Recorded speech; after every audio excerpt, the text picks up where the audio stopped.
140 కోట్ల భారతీయుల కల నెరవేరింది. టీమిండియా టీ20 ప్రపంచ కప్ గెలిచింది. రోహిత్ శర్మ సారథ్యంలోని భారత జట్టు 2024 టీ20 ప్రపంచ కప్ విజేతగా నిలిచింది. తద్వారా 17 ఏళ్ల తర్వాత టీమిండియా మళ్లీ టీ20 ప్రపంచ కప్ను ముద్దాడింది. 11 ఏళ్లుగా ఐసీసీ ట్రోఫీ లేని కరువును తీర్చుకుంది. భారత్కు ఇది రెండో టీ20 ప్రపంచ కప్ కాగా వన్డేలతో కలుపుకుంటే నాలుగోది. దీంతో ప్రపంచవ్యాప్తంగా ఉన్న భారతీయుల సంబరాలు అంబరానంటాయి. ఉత్కంఠ భరితంగా సాగిన ఫైనల్లో సమిష్టి ప్రదర్శనతో అదరగొట్టిన టీమిండియా సౌతాఫ్రికాపై 7 పరుగుల తేడాతో విజయం సాధించింది. బ్యాటింగ్ కింగ్ విరాట్ కోహ్లీ అద్భుతంగా ఆడగా అక్షర్ పటేల్, శివం దూబే కీలక ఇన్నింగ్స్లాడారు. బౌలింగ్లో మన పేసర్లు జస్ప్రీత్ బుమ్రా, హార్దిక్ పాండ్యా, హర్షదీప్ సింగ్ అద్భుతమే చేశారు. ముఖ్యంగా హార్దిక్ పాండ్యా మ్యాచ్ను మలుపు తిప్పాడు. ఫీల్డింగ్లో సూర్యకుమార్ చేసిన అద్భుతాన్ని ఇప్పట్లో మర్చిపోలేం. ఇక కెప్టెన్ రోహిత్ శర్మ కెప్టెన్సీని ఎంత పొగిడినా తక్కువే అవుతుంది. మొత్తంగా ఓటమి ఖాయమనుకున్న మ్యాచ్లో అద్భుతంగా పుంజుకున్న భారత జట్టు విశ్వకప్ను సొంతం చేసుకుంది. తద్వారా భారత జట్టుతో పాటు కెప్టెన్ రోహిత్ శర్మ, విరాట్ కోహ్లీ, జస్ప్రీత్ బుమ్రా అనేక చరిత్రాత్మక రికార్డులను సొంతం చేసుకున్నారు. ముందుగా South Africa captain Aiden Markram toss వేయగా Team India captain Rohit Sharma tails చెప్పాడు. టేల్స్ పడడంతో రోహిత్ టాస్ గెలిచాడు. పరిస్థితులను బట్టి ఈ పిచ్పై మొదట బ్యాటింగ్ చేస్తేనే మంచిది కావడంతో రోహిత్ శర్మ ముందుగా బ్యాటింగ్ ఎంచుకున్నాడు. బ్యాటింగ్ ప్రారంభించిన టీమిండియాకు సౌతాఫ్రికా పేసర్ మార్కస్ జాన్సన్ వేసిన మొదటి ఓవర్లో మంచి స్టార్ట్ లభించింది. ఈ ఓవర్లో కింగ్ విరాట్ కోహ్లీ 3 ఫోర్లు బాదడంతో 15 పరుగులు వచ్చాయి. కానీ ఈ ఆనందం టీమిండియాకు ఎంతోసేపు నిలవలేదు. అయితే రెండో ఓవర్లోనే స్పిన్నర్ కేశవ్ మహారాజ్ను తీసుకొచ్చిన సౌతాఫ్రికా కెప్టెన్ మార్క్రమ్ భారత్ను దెబ్బకొట్టాడు.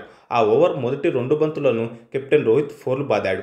అయితే ఆ ఓవర్ 4వ బంతిని స్వీప్ ఆడేందుకు ప్రయత్నించిన రోహిత్ క్లాసెన్ అద్భుత ఫీల్డింగ్కు దొరికిపోయాడు. దీంతో 23 పరుగుల వద్ద భారత్ తొలి వికెట్ కోల్పోయింది.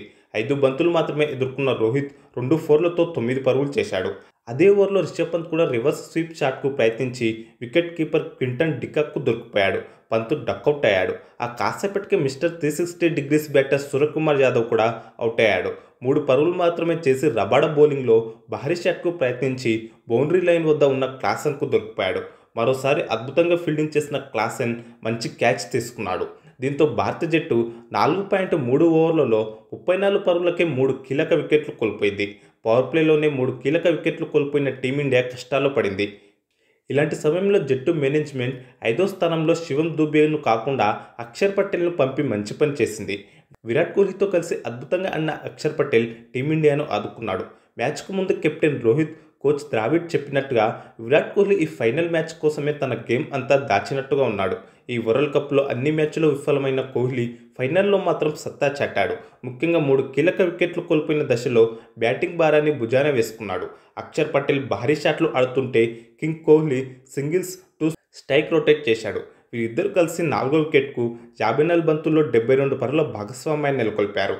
స్పిన్నర్లో మార్క్రమ్ వేసిన 8వ ఓవర్, కేశవ్ మహారాజ్ వేసిన 9వ ఓవర్లో అక్షర్ పటేల్ భారీ సిక్సర్ బాదాడు. 10 ఓవర్లు ముగిసే సమయానికి భారత జట్టు 3 వికెట్ల నష్టానికి 75 పరుగులు చేసింది. మరో స్పిన్నర్ షంసీ వేసిన 12 ఓవర్లను అక్షర్ ఓ సిక్సర్ బాదాడు. రబాడా వేసిన 14 ఓవర్లో మొదటి బాల్నే అక్షర్ సిక్సర్ బాదడంతో టీమిండియా స్కోర్ 100 పరుగులు దాటింది. అయితే కోహ్లీ, అక్షర్ భాగస్వామ్యానికి రన్అట్ రూపంలో తెరపడింది. ఆ ఓవర్ 3వ బంతికి డికాక్ అద్భుత త్రోతో అక్షర్ పటేల్ రన్అట్ అయ్యాడు. దీంతో భారత జట్టు 106 పరుగుల వద్ద 4వ వికెట్ కోల్పోయింది. అక్షర్, కోహ్లీ 72 పరుగుల భాగస్వామ్యం ముగిసింది. 31 బంతులు ఎదుర్కొన్న అక్షర్ పటేల్ 4 సిక్స్లు, 1 ఫోర్తో 47 పరుగులు చేశాడు. ఈ క్రమంలో టీ20 ప్రపంచ కప్ ఫైనల్లో అత్యధిక సిక్స్లు కొట్టిన రెండో బ్యాటర్గా అక్షర్ పటేల్ నిలిచాడు. అనంతరం శివం దూబేతో జత కలిసిన కింగ్ కోహ్లీ 5వ వికెట్కు 32 బంతుల్లోనే 57 పరుగుల భాగస్వామ్యాన్ని నెలకొల్పాడు. డెత్ ఓవర్లలో ధాటిగా బ్యాటింగ్ చేసిన వీరిద్దరూ టీమిండియా స్కోర్ బోర్డును పరుగులు పెట్టించారు. అనంతరం కోహ్లీ 48 బంతుల్లో హాఫ్ సెంచరీని పూర్తి చేసుకున్నాడు. ఈ వరల్డ్ కప్లో కోహ్లీకి ఇది తొలి హాఫ్ సెంచరీ కాగా తన టీ20 కెరీర్లో 38వది.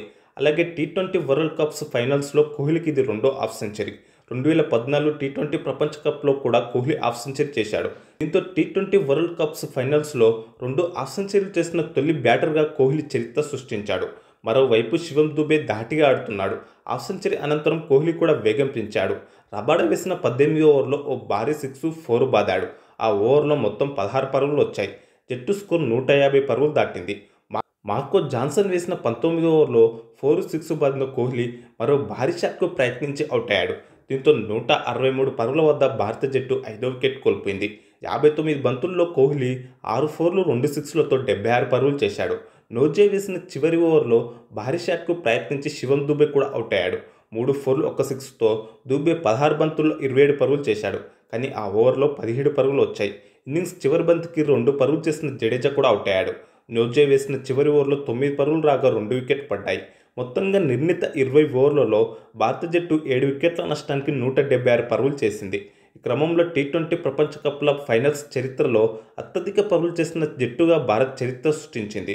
సౌత్ ఆఫ్రికా బౌలర్లలో కేశవ్ మహారాజ్, నోర్జే రెండేసి వికెట్లు తీశారు. మార్కోస్ జాన్సన్, రబాడా తలో వికెట్ తీశారు.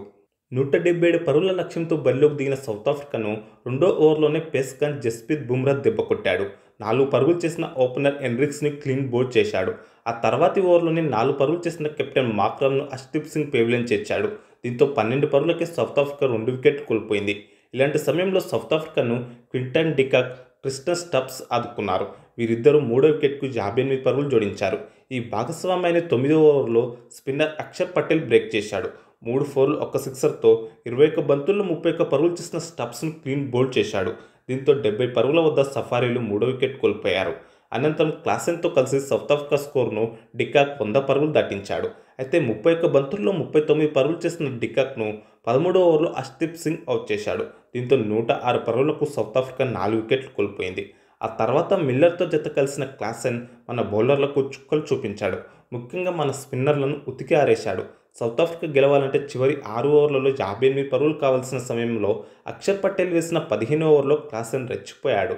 2 సిక్స్లు 2 ఫోర్లు బాది 24 పరుగులు రాబట్టాడు. దీంతో ఒక్కసారిగా మ్యాచ్ భారత్ చేతుల్లో నుంచి జారిపోయింది. సౌత్ ఆఫ్రికాకు చివరి 30 బంతుల్లో 30 పరుగులే అవసరమయ్యాయి. క్లాసెన్, మిల్లర్ క్రీజ్లో ఉండడంతో టీమిండియా ఓటమి ఖాయం అనుకున్నారంతా. ఇలాంటి సమయంలోనే మన పేసర్లు అద్భుతం చేశారు.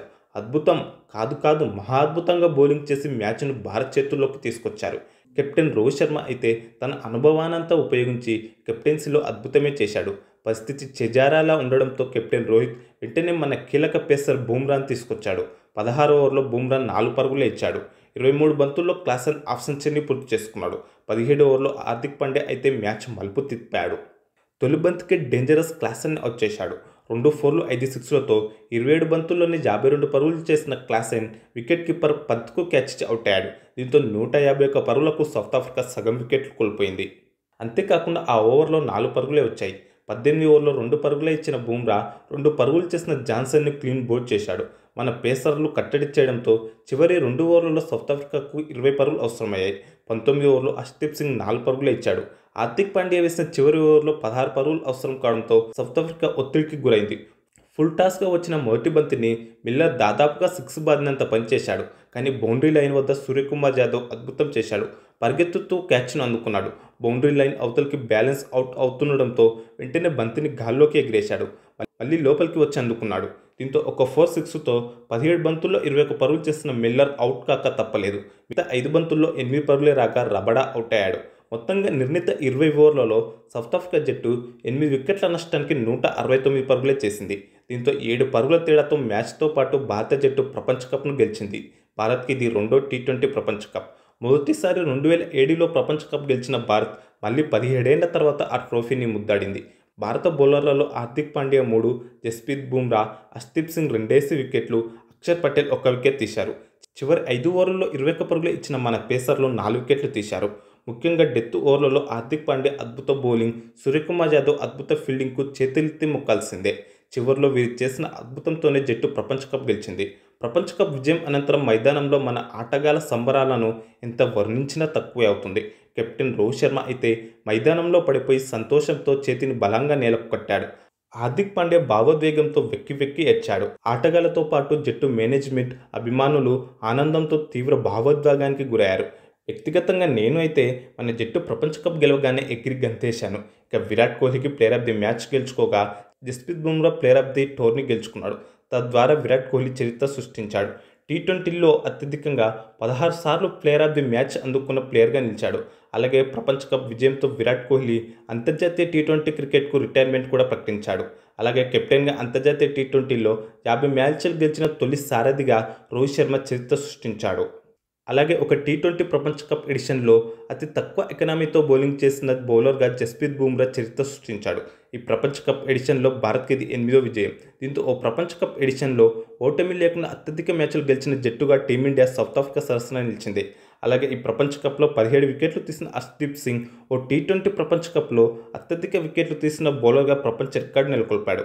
మొత్తంగా ఈ విజయంతో ఒక మన దేశంలోనే కాకుండా ప్రపంచవ్యాప్తంగా ఉన్న భారతీయుల సంబరాలు అంబరానంటాయి. ఇక ఈ వీడియో మీకు నచ్చితే లైక్, షేర్ చేసి టీమిండియా ప్రపంచ కప్ గెలవడంపై మీరు ఏమనుకుంటున్నారో కామెంట్ చేయండి.